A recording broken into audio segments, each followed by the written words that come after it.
होबे ना, होबे जरूर होबे। मार्च महीने के बाद, मई महीने के बाद होगा, बीजेपी की सरकार आएगी उसके बाद होबे। तो ये बात मैं आपके साथ शेयर करना चाहता हूं। इसके साथ साथ अगर मैं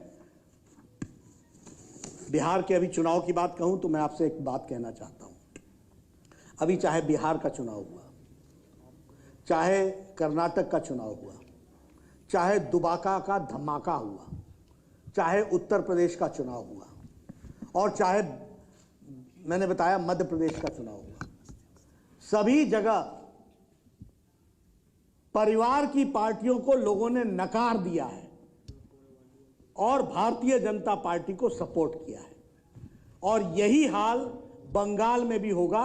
यहां भी पारिवारिक पार्टी को लोग नमस्ते कहेंगे और डेवलपमेंट के लिए मोदी जी के साथ डबल इंजन की सरकार को सपोर्ट करेंगे।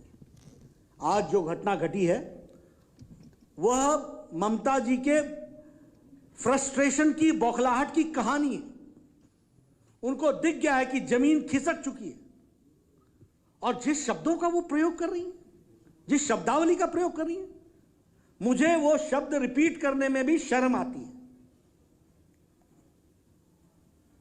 एक बंगाल के चीफ मिनिस्टर, उनको शायद मालूम नहीं है कि इस पद की गरिमा क्या होती है, इसकी गरिमा को कैसे संभाल के रखा जाता है। और ये बंगाल, जैसे मैंने कहा, कैसा बंगाल बनाना चाहते हो? ममता जी का बंगाल बनाना चाहते हो या रविंद्रनाथ टैगोर का बंगाल बनाना चाहते हो? श्री अरविंदो का बंगाल बनाना चाहते हो? श्यामा प्रसाद मुखर्जी का बंगाल बनाना चाहते हो? सुभाष चंद्र बोस का बंगाल बनाना चाहते हो? मैं आपके साथ बड़े स्पष्ट शब्दों में कहना चाहता हूं, भारतीय जनता पार्टी कमिटेड है। हम आने वाले समय में डबल इंजन की सरकार बनाएंगे। वेस्ट बंगाल में भी हमारी सरकार बनेगी। ये जो हरकतें आज हुई हैं, ऐसी हजार हरकतें हों। हम हर कंस्टिट्यूंसी में जाएंगे, हर जगह अपने विचार को रखेंगे। और जो हमको समर्थन मिल रहा है, मैं अपने कार्यकर्ताओं को सल्यूट करना चाहता हूं, मैं उनको नमस्कार करना चाहता हूं। आपने देखना है किस तरीके से आज लगभग 50 मोटरसाइकिल गायब कर दी गई हमारे रैली से। उनको पीटा गया, उनको मोटरसाइकिल मिलनी नहीं है दोबारा, वी नो दैट। लेकिन हमारा एक एक कार्यकर्ता लड़ने को तैयार है और उनको मालूम नहीं है ये भारत भूमि, ये बंगाल की भूमि, इसने क्रांतिकारियों को पैदा किया है। और यही क्रांतिकारी हमारे भारतीय जनता पार्टी के कार्यकर्ता के रूप में फिर से प्रजातंत्र को यहाँ बहाल करेंगे और पूरी ताकत और शिद्दत के साथ हम चुनाव लड़ेंगे। इन्हीं शब्दों के साथ मैं अपनी बात समाप्त करता हूँ। आपको जो प्रश्न करना आप कर सकते हैं। प्रश्न आप बांग्ला में भी कर सकते हैं, इंग्लिश में भी कर सकते हैं, हिंदी में भी कर सकते हैं।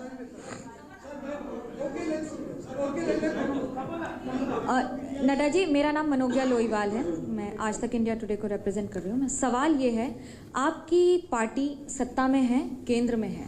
ममता बनर्जी और उनकी सरकार का ये कहना है कि जब आपके पास बीएसएफ, सीआईएसएफ, सीआरपीएफ और सारी फोर्सेस हैं, तो फिर आज बंगाल में आप पर ये हमला कैसा? क्या ये आपकी पार्टी खुद ही उनके शब्दों में नौटंकी बनाने के लिए कर रही है? ऐसा है कि ममता जी को प्रशासन नाम की चीज का आइडिया जीरो है। She knows nothing about administration. कभी भी सीआईएसएफ, सीआरपीएफ सड़क पर खड़े होकर के पत्थरबाजों को नहीं रोकती है, वह सब्जेक्ट को प्रोटेक्ट करती है। उनका काम सब्जेक्ट को प्रोटेक्ट करना है। उनका काम सड़क पर खड़े होकर के जो लोग वहां पत्थर इकट्ठे कर रहे थे उनको रोकना हमारा काम नहीं है, वो स्टेट पुलिस का काम है। और स्टेट पुलिस को प्रश्रय देना ये ममता जी का काम रहा है, ये मेरा चार्ज है। नाडा जी नमस्ते, मैं ऋतिक एबीपी आनंदों से। आपसे सवाल ये है कि बंगाल की वर्तमान स्थिति को मद्देनजर रखते हुए पार्टी अध्यक्ष होने के नाते केंद्र सरकार से आपका क्या गुजारिश रहेगी? क्या आप उनसे राष्ट्रपति शासन की मांग करेंगे? और दूसरा सवाल, आए दिन सुनने में आता है कि तृणमूल के तमाम प्रमुख नेता बीजेपी के संपर्क में है, बहुत से नेता हाल ही में आपको ज्वाइन भी किया है। ऐसे और कितने प्रमुख नेता है जो बीजेपी में शरीक होने वाले हैं? Thank you. देखिए, जहां तक भारतीय जनता पार्टी का सवाल है, मेरा कमेंट और मेरी अंडरस्टैंडिंग बंगाल के बारे में, law and order situation has failed, it has crumble down. लेकिन हम प्रजातांत्रिक तरीके से लड़ने वाले लोग हैं, इसलिए हम प्रजातांत्रिक तरीके से ममता जी को पदच्युत करेंगे through democratic means, number 1। Number 2 आपका क्वेश्चन क्या था? जी सर, तृणमूल के बहुत से तमाम नेता आपके पास ऐसा है, सच्चाई की जीत होती है, इसलिए सच्चाई के साथ लोग जुड़ना चाहते हैं। आते रहेंगे, कारवां बनता रहेगा, हम चलते रहेंगे। नड्डा जी, मैं नीरज पांडे हूँ, एबीपी न्यूज़ दिल्ली से। सर, मेरा सवाल ये है कि आज चूंकि हम लोग भी थे, आपके काफिले पे हमला हुआ, पत्थरबाजी हुई, हमारी भी गाड़ी टूटी, क्या इसको लेकर आप लोग यहाँ की लोकल पुलिस के खिलाफ कोई जांच की मांग करेंगे? कुछ कार्रवाई के लिए कहेंगे या सीबीआई जांच के लिए कहेंगे? देखिए, मैं व्यक्तिगत रूप में जनता से सीधे जुड़ने वाला आदमी हूं और पार्टी की दृष्टि से भी जनता से जोड़ता हूं अपने आप को। प्रशासन को जानकारी देना हमारा काम है, वो हम जरूर देंगे, लेकिन हमको कोई आशा नहीं है यहाँ के प्रशासन से। हम जनता के बीच में ही अपनी आवाज को बुलंद करके हम यशस्वी होंगे।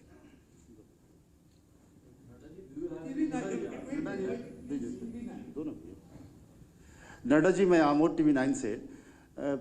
एक प्रश्न, बंगाल में मैं 2-3 दिन से घूम रहा हूं और जो टीएमसी की तरफ से आ रहा है बार बार, वो बाहरी और भीतरी को लेकर आ रहा है। वो कह रहे हैं कि बीजेपी वाले बाहरी हैं और यहाँ तो भीतरी दीदी हैं।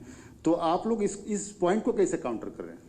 देखिए, भारतीय जनसंघ की स्थापना हमारे श्यामा प्रसाद मुखर्जी ने की और एक देश में 2 निशान 2 विधान 2 संविधान नहीं चलेंगे, इसकी स्थापना करने का विचार बंगाल से आया।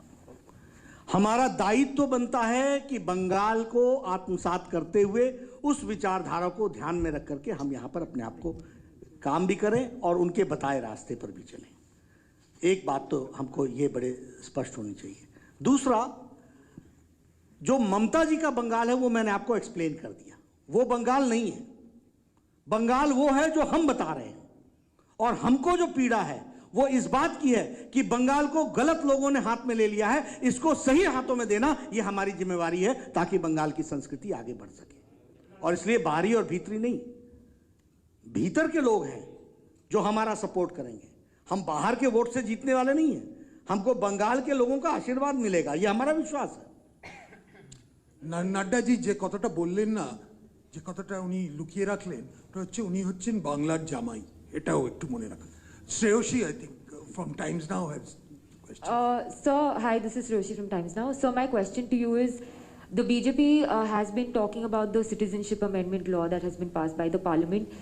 There have been statements being made that by the end of January it will be implemented. Has that been done? Will that be done in Bengal? Because Chief Minister Mamata Banerjee has time and again said that it's the centre's prerogative to make the law, but it's the state that will implement it, and we will not allow CAA to be implemented in West Bengal in any way, and she has been protesting against it. So I would want to know, when will CAA be implemented in Bengal and how will it be done? देखिए, parliament के act से पास हो चुका है citizens amendment act, अब उसके rules बन रहे हैं। जैसे ही रूल्स बन जाएंगे वो इम्प्लीमेंट होगा और लेटर और स्पिरिट में इम्प्लीमेंट होगा और यहाँ भी होगा।